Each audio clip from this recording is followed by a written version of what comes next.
RPF constable recruitment का इंतजार करने वाले अभ्यर्थियों के लिए बड़ी और अच्छी खुशखबरी।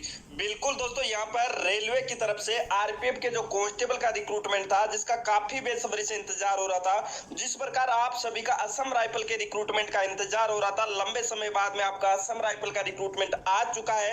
ऐसे ही दोस्तों आरपीएफ कांस्टेबल के भी 2018 में जो 9,500 वैकेंसी है, जिनको यहाँ पर मंजूरी दी गई थी, उसके बाद में 18,000 वैकेंसी और मंजूरी दी गई थी, तो उन सभी पदों की रिक्रूटमेंट का काफी ज्यादा इंतजार हो रहा था। ऐसे में आप सभी के लिए अच्छी खबर है, आपका जो रिक्रूटमेंट आया है वो 9,500 पदों पर आया। और यहाँ पर खास बात यह है कि दोस्तों ऑल ओवर इंडिया सभी मेल और फीमेल कैंडिडेट अप्लाई कर पाएंगे। 50% वैकेंसी अकेले फीमेल कैंडिडेट के लिए होगी। साथ ही मैं आपको बता देता हूँ, एसएसजीडी कांस्टेबल में ओवरेज होने वाले अभ्यर्थियों के लिए भी बड़ी और अच्छी खबर है, क्योंकि वहां पर आपका जो एज का क्राइटेरिया रहता है वो 18 से लेकर 23 साल रहता है। लेकिन यहाँ पर अगर बात करें तो 18 से लेकर 25 साल तक जनरल कैटेगरी वाले अप्लाई कर पाएंगे। एससी एसटी के कैंडिडेट है वो 30 साल तक अप्लाई कर पाएंगे। ओबीसी के कैंडिडेट है वो 28 साल तक अप्लाई कर पाएंगे। तो ऐसे में दोस्तों आप सभी को एज क्राइटेरिया में भी काफी ज्यादा छूट मिलने वाली है। तो इसको लेकर मैं पूरी जानकारी आपको डिटेल से बताने वाला हूँ कि अलग अलग जोन वाइज कितनी कितनी वैकेंसी आई है। तो ये वीडियो आपके लिए काफी ज्यादा महत्वपूर्ण साबित रहने वाला है। वीडियो के अंत तक आप जरूर बने रहिएगा, तभी जाके आपको सारी इंफॉर्मेशन समझ में आने वाली है। साथ ही दोस्तों ये इंफॉर्मेशन आपको अच्छी लगे तो वीडियो को लाइक जरूर कर दीजिएगा। साथ ही चैनल पे नए हैं तो चैनल को आप जरूर सब्सक्राइब बिलोंग करते हैं। तो यहाँ पर आप देख लीजिएगा, आरपीएफ कांस्टेबल भर्ती 2021 टोटल है वो 9,500 पद है। अब यहाँ पर अलग अलग वैकेंसी के बारे में बात कर लेते हैं कि मेल कैंडिडेट की कितने। दोस्तों जब आपका 2018 में रिक्रूटमेंट को मंजूरी दी गई थी, उसी समय बता दिया गया था कि अब से आगे आने वाले सभी आरपीएफ कांस्टेबल और एसआई रिक्रूटमेंट में 50% वैकेंसी फीमेल कैंडिडेट के लिए रिजर्वेट की जाएगी। तो ये 50% वैकेंसी है, एक फीमेल कैंडिडेट के लिए होगी और 50% वैकेंसी मेल कैंडिडेट के लिए होगी। अब यहाँ पर अलग अलग अगर बात करें तो सबसे पहले मैं आपको डिटेल से बता देता हूँ कि टोटल अलग अलग ग्रुप वाइज में आपको वैकेंसी बता रहा हूँ। दोस्तों अगर आप पूरी जानकारी डिटेल से देखना चाहते हैं तो साइट का लिंक भी आपको डिस्क्रिप्शन बॉक्स में मिल जाएगा। साथ ही अगर आपने अभी तक टेलीग्राम ग्रुप आपने ज्वाइन नहीं किया है तो टेलीग्राम ग्रुप आप जरूर ज्वाइन कर लीजिएगा, क्योंकि लेटेस्ट रिक्रूटमेंट की जानकारी सबसे पहले आपको टेलीग्राम ग्रुप पे ही मिल पाते। साथ ही स्टडी मटेरियल भी आपको यहाँ पर फ्री ऑफ कॉस्ट मिल जाता है। साथ ही दोस्तों कोई भी ऑफलाइन भर्ती आती है तो उसका फॉर्म भी आप वहां से डायरेक्टली डाउनलोड कर पाते हैं। तो यहाँ पर बात करते हैं ग्रुप ए में। ग्रुप ए में आपका साउथ रीजन है, साउथ वेस्ट रीजन है और साउथ सेंट्रल रीजन में वैकेंसीज आई है। अगर टोटल वैकेंसी की बात करें तीनों को मिलाकर तो यहाँ पर ग्रुप ए में आपके टोटल वैकेंसी है वो 927 है। अब कैटेगरी वाइज आप यहाँ पर देख सकते हो, क्योंकि एक साइड में मेल कैंडिडेट की है, ये मेल कैंडिडेट की वैकेंसी है और ये फीमेल कैंडिडेट की वैकेंसी है। तो मेल कैंडिडेट की वैकेंसी 804 है और फीमेल कैंडिडेट की वैकेंसी 927 वैकेंसी है। उसके अलावा दोस्तों यहाँ पर बात करें ग्रुप बी की। ग्रुप बी की अगर वैकेंसी की बात करें तो यहाँ पर सेंट्रल रीजन है, वेस्ट रीजन है, वेस्ट सेंट्रल रीजन और सेंट्रल ईस्ट कॉरिडोर जो रीजन है उसकी भी यहाँ पर वैकेंसी है। और यहाँ पर जो मेल कैंडिडेट है उनके लिए वैकेंसी 440 है और फीमेल के लिए 712 वैकेंसी है।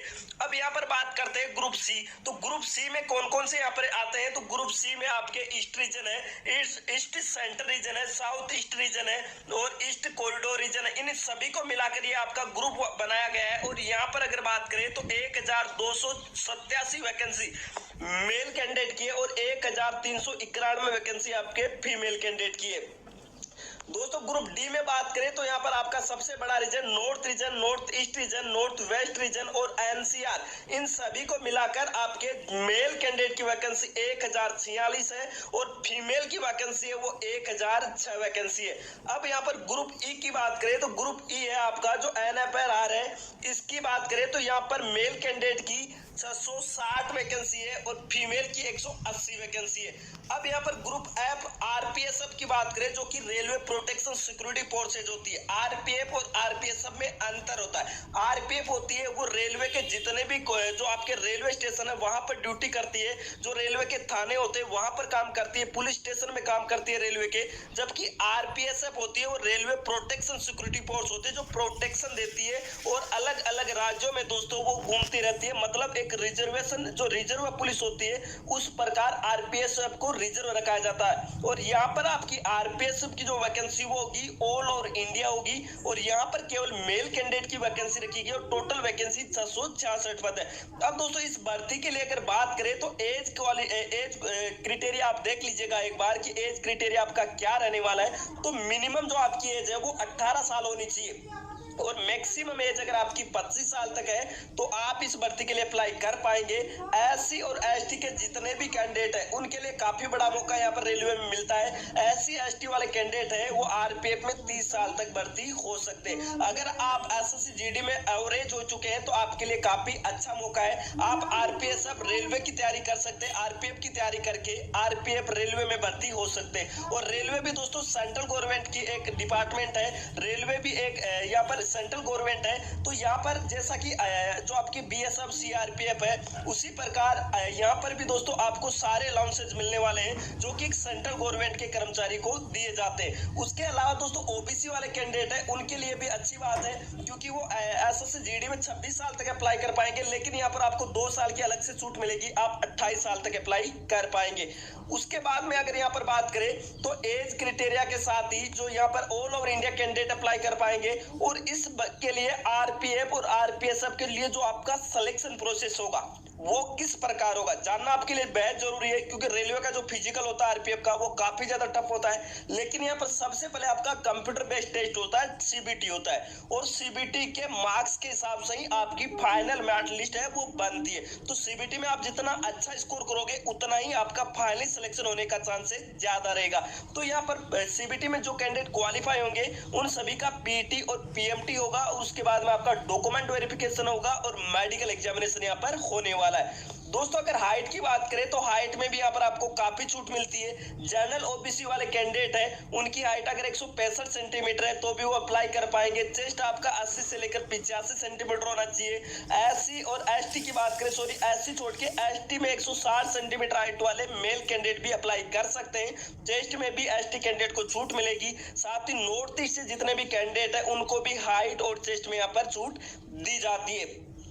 अब यहाँ पर बात करते हैं जनरल और ओबीसी की जो फीमेल कैंडिडेट है उनकी जो मिनिमम हाइट है वो 157 सेंटीमीटर होनी चाहिए। एससी और एसटी की जो फीमेल कैंडिडेट है उनकी हाइट 152 सेंटीमीटर होनी चाहिए। साथ ही जितनी भी नॉर्थ ईस्ट से बिलोंग करने वाली फीमेल कैंडिडेट है उनकी अगर हाइट 155 सेंटीमीटर है तो भी वो इस भर्ती के लिए अप्लाई कर पाएंगे।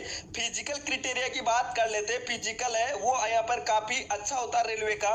मेल कैंडिडेट के लिए 1600 मीटर की आपकी रेस होती है और यहाँ पर आपको 5 मिनट और 45 सेकंड का समय दिया जाता है। मतलब दोस्तों आप इंडियन आर्मी की तैयारी कर रहे हैं तो ही आप यहाँ पर रेलवे का फिजिकल पास कर सकते हैं क्योंकि इंडियन आर्मी में भी सोल्जर जीडी का जो क्राइटेरिया होता है वो 5 मिनट 45 सेकंड होता है, लेकिन इंडियन आर्मी में उतना समय आपको नहीं दिया जाता।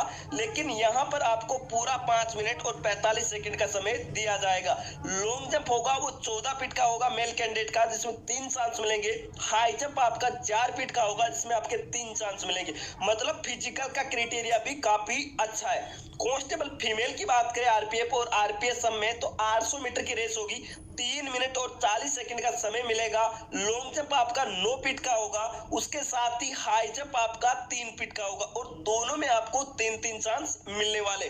तो फिजिकल क्राइटेरिया आपका सेम ही रहने वाला है। अब बात करते हैं दोस्तों ऑफिशियल नोटिफिकेशन के बारे में, कब तक आएगा। तो दोस्तों ये रेलवे की तरफ से वैकेंसी बता दी गई है जिस प्रकार जो आपके असम राइफल के रिक्रूटमेंट के बारे में, क्योंकि उसका भी ऑनलाइन अप्लाई है वो 11 सितंबर से होगा, लेकिन उससे पहले वैकेंसी डिस्ट्रीब्यूट कर दी गई। तो यहाँ पर भी आपकी वैकेंसी बताई गई है। अभी ऑफिशियल नोटिफिकेशन है वो आपके एडवर्टाइजमेंट न्यूज़पेपर में पब्लिश होगा।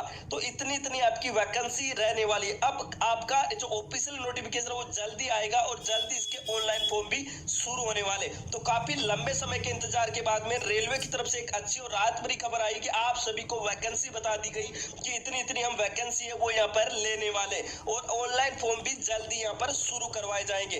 दोस्तों साथ ही पूरी जानकारी अगर आप डिटेल से देखना चाहते हैं तो साइट का लिंक